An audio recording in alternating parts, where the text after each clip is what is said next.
Et à la une de l'actualité Mélodie, la visite de Luc Ferry à Strasbourg. Il était là pour animer une conférence. Un discours autour de la place de l'homme à l'âge de la mondialisation. Ancien ministre mais aussi écrivain et philosophe, Luc Ferry est venu exposer ses idées. Selon lui, pour être efficace et comprise par les électeurs, la politique doit s'appuyer sur les problèmes qui touchent la vie privée des individus. Autrement dit, l'intimité doit être au cœur de la réflexion politique. Luc Ferry définit le XXe siècle comme une époque de déconstruction et de désillusion générale. Il s'est exprimé au micro d'Adrien Labi il y a quelques minutes. On l'écoute.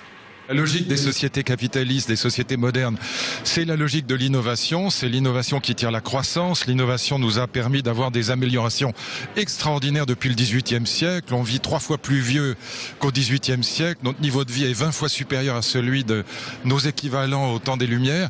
Mais en même temps, l'innovation, elle rompt avec la tradition. Donc elle détruit constamment des emplois. Elle détruit des valeurs traditionnelles. Pour dire la chose très simplement, si j'étais libraire, je n'aimerais pas Amazon.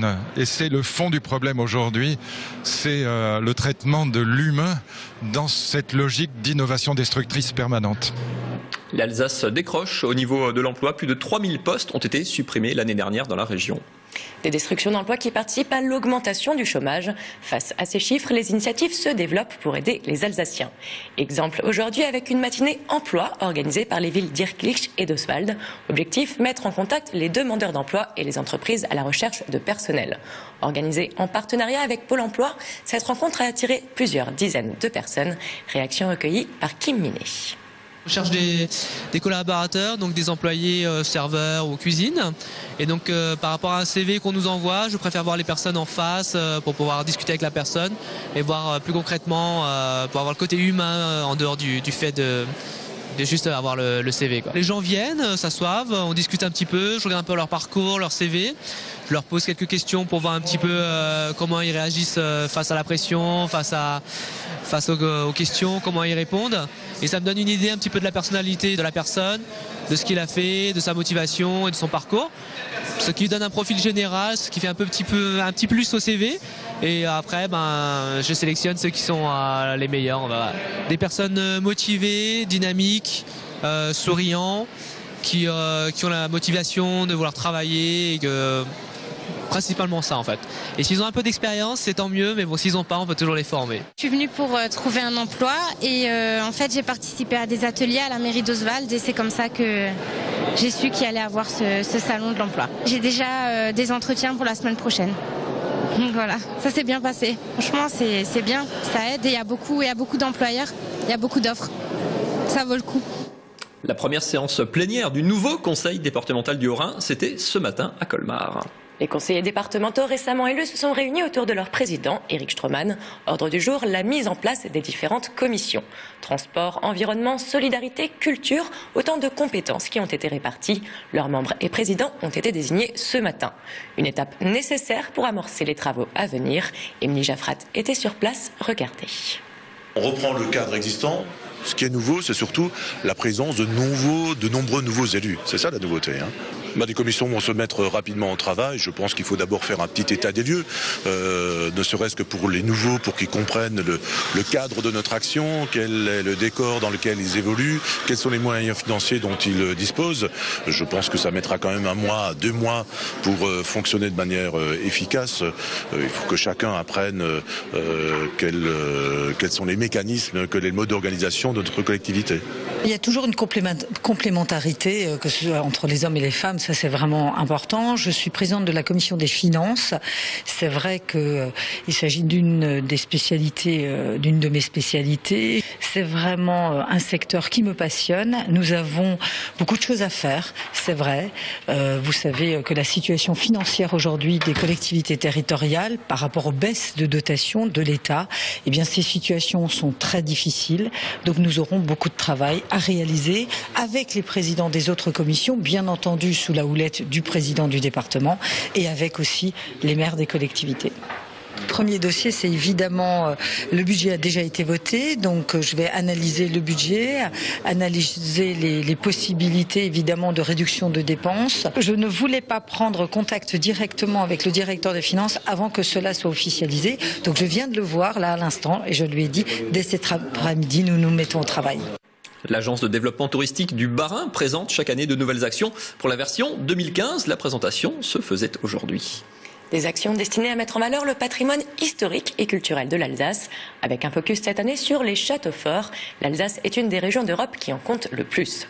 Un nouvel itinéraire touristique permettra donc de partir à la découverte de ces cités fortifiées.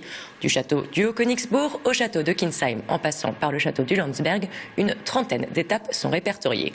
Point d'orgue de ce focus le 1er mai avec une journée dédiée au château fort d'Alsace. Le directeur de l'ADT nous en dit plus.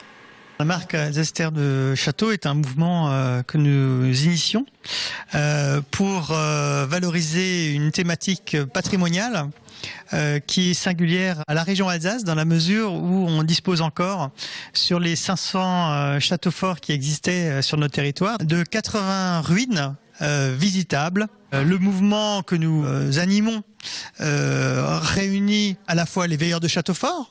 On a également l'association Château Fort d'Alsace qui réunit des châteaux à travers l'ensemble du territoire régional qui valorise notamment les connaissances et les animations, les activités qui sont développées au niveau de ces ruines. Et puis enfin, une association assez jeune mais très dynamique qui est l'association Château Fort Vivant qui permet de lancer, d'animer des chantiers de restauration, de conservation sur un certain nombre de châteaux. Et ce qui est singulier, c'est que cette association organise des chantiers ouverts aux touristes. Que notre objectif ultime, c'est de gagner en visibilité, d'être aussi réputé que les châteaux cathares ou châteaux de la Loire. La suite, c'est bien sûr l'image du jour. Oliviane vous emmène cette fois remonter dans le temps. C'est parti. Devenez bâtisseur de la cathédrale de Strasbourg, c'est ce que vous propose l'œuvre Notre-Dame, en vous appelant à participer à la restauration de la statue de Saint-Arbogast. Dès 50 €, les 2/3 de vos dons seront déductibles de vos impôts et la Fondation vous remerciera en plus avec un DVD. Et si vous donnez plus de 500 €, vous aurez même droit à une visite exceptionnelle de la cathédrale. Place maintenant à la météo. Elle est toujours radieuse, elle, Léa-Marie Grotzinger. La météo, elle, par contre, beaucoup moins pour demain. Regardez. Embarquez pour une croisière dans la vallée du Rhin romantique. Profitez sans plus attendre de nos offres spéciales sur www.croisieurope.com ou dans votre agence de voyage habituelle.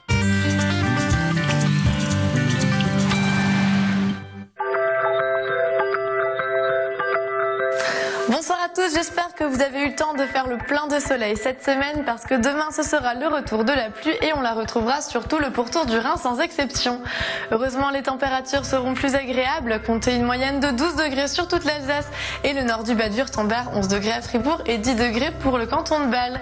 L'après-midi, les ondées n'auront pas cessé sur la majorité du territoire mais le ciel se sera dégagé dans le nord du Bade-Wurtemberg.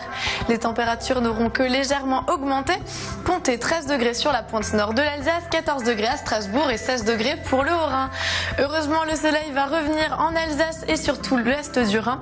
Comptez 13 degrés pour le Bas-Rhin, 16 degrés dans le Haut-Rhin, 15 degrés dans le Bade-Wurtemberg et 17 degrés pour le nord de la Suisse. Demain, nous serons le vendredi 17 avril 2015. Nous fêterons les Anissés. Le soleil se lèvera à 6h37 pour aller se coucher à 20h23. Nous gagnerons donc 4 minutes de soleil. Passez une excellente soirée sur Alsace 20.